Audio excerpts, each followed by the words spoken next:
1967 में पश्चिम बंगाल के नक्सलवाड़ी गांव से जमींदारों के आतंक के खिलाफ चले आंदोलन से नक्सलवाद की शुरुआत देश में एक बड़ा विकराल रूप धारण कर दिया है।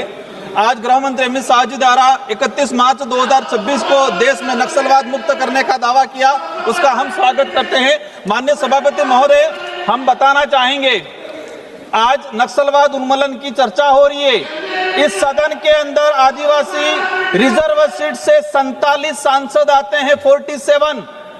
भाजपा की तरफ से कितने आदिवासी सांसदों को बोलने का अवसर मिला है? छत्तीसगढ़, झारखंड, उड़ीसा, आंध्र प्रदेश, तेलंगाना। आज यही दिख रहा है कि किस तरह से उन्मूलन किया जा रहा है। सबसे ज्यादा आदिवासी बाहुल्य क्षेत्र विस्थापित हो रहा है, सबसे ज्यादा आदिवासी प्रताड़ित हो रहा है, लेकिन कितने लोगों को अवसर दिया इन लोगों ने? यही पता चल रहा है कि किस तरह का अन्याय किया जा रहा है। सदन में अन्याय हो रहा है तो स्वाभाविक है धरातल पे अन्याय होगा। कौन है मैम? मेरी पार्टी आदिवासी पार्टी, मैं आदिवासी समुदाय से आता हूँ। हम समझते हैं ये पीड़ा क्या है। अगर आदिवासियों के अधिकारों की बात करने गए, आदिवासी जल जंगल जमीन की बात करने गए, माननीय सभापति महोदय, मैं कहना चाहूंगा अगर ये नक्सलाइट कौन है, ये नक्सलाइट कहां से? माननीय सभापति महोदय, जब आदिवासियों के अधिकार की बात करेंगे, अगर हम लोग आदिवासियों के अधिकार की बात करेंगे, कहेंगे नक्सलाइट है। अगर जल जंगल जमीन की बात करने जाएंगे, कहेंगे नक्सलाइट है।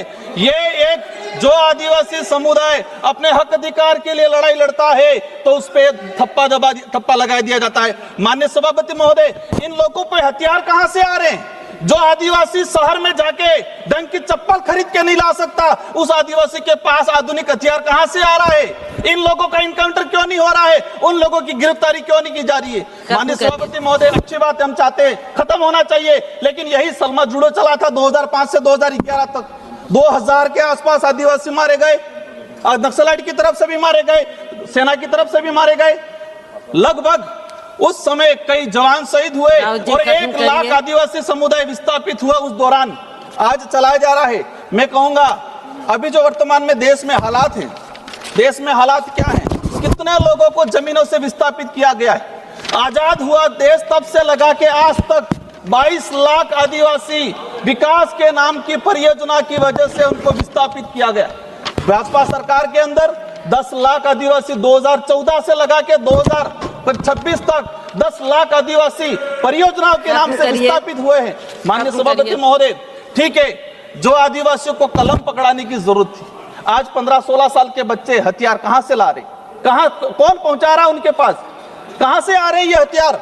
माननीय सभापति महोदय, आपके माध्यम से हम कहना चाहेंगे कि पूरे देश के आदिवासियों को इस सदन के माध्यम से मैं आह्वान करना चाहूंगा कि हमारे पूर्वजों ने अंग्रेजों से, मुगलों से, जमींदारों से पारंपरिक हथियारों, गुरिल्ला युद्ध की पद्धति से जल जंगल जमीन की रक्षा की। अब हमें इस आजाद भारत में सरकारों की पनाह से पनपने वाले उद्योगपतियों से जल जंगल जमीन की रक्षा कलम और कागज से करनी है और हम करेंगे ये चीज। आज माननीय सभापति महोदय, गृह मंत्री महोदय बैठे हुए हैं, मैं कहना चाहूंगा कि ये विचार बंदूक के दम पे नहीं, न्याय की दम पे खत्म। जी बिल्कुल खत्म करें। साथ न्याय करना है, इनके साथ न्याय ऑनरेबल मेंबर्स, ऑनरेबल मेंबर्स, आपकी सहमति हो तो इस चर्चा की समाप्ति तक सभा की कार्यवाही बढ़ा दी जाए। जी जी, माननीय सभा